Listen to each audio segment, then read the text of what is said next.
La République centrafricaine est un pays au cœur de l'Afrique.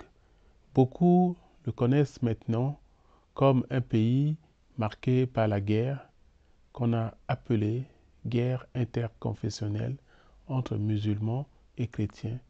Nous voudrions dire que ce n'est pas une guerre interconfessionnelle. Bien au contraire, à cause de la misère, la pauvreté, le désir de pouvoir et l'accaparement des biens a poussé les gens à s'entretuer. Au cœur de ce pays, nous, responsables de Église, nous sommes appelés à transmettre en ce temps de carême un message de pardon. Pourquoi le pardon? Le pardon, Dieu lui-même nous l'a accordé en son Fils Jésus, qui, sur la croix, alors qu'il souffrait atrocement, il leur a dit, « Père, pardonne-leur, car ils ne savent pas ce qu'ils font. » Le chrétien est celui qui est appelé à offrir ce don, offrir cette vie, par la haine, les rancunes, les méchancetés, les jalousies. Nous sommes ténaillés au plus profond de nous-mêmes, paralysés, aliénés, pour ne pas dire empêchés à vivre la liberté que Dieu nous offre. Par le pardon, Dieu vient nous libérer. Et il a fait en son Fils, et maintenant, tous ceux qui disent chrétiens deviennent fils de Dieu pour offrir cette nouvelle page d'espérance, de vie à leurs frères et à leurs sœurs. C'est ce chemin que les chrétiens en Centrafrique sont invités à prendre pour un renouvellement, pour une marche vers la paix.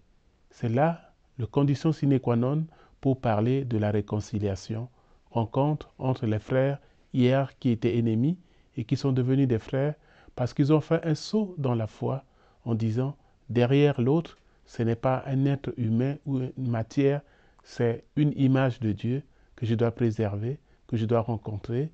C'est le Christ lui-même qui est en face de moi. C'est ce chemin qu'ils sont appelés à parcourir. Et le temps de Pâques, passage, est ce moment où ils doivent passer de la haine au pardon. Ils doivent passer de la mort à la vie. C'est le moment où chacun doit sortir de tout ce qui l'empêche comme ténèbres et accéder à la nouvelle vie que le Christ va nous offrir le jour de Pâques. L'aube nouvelle est là et nous devons l'accueillir par la nouvelle vision que l'amour est le plus fort et que rien ne peut surmonter tout ce qui nous arrive. Voilà pourquoi je pense qu'aujourd'hui, les chrétiens doivent être habités par cet espoir qu'en dépit de ce qui nous arrive et tout, nous pouvons surpasser, assumer, offrir le pardon. Nous pourrons aussi nous réconcilier parce que Dieu s'est réconcilié avec nous en son Fils et nous devenons les ambassadeurs de la paix, de la réconciliation auprès de nos frères et de nos sœurs dans le quotidien et dans le sacrement.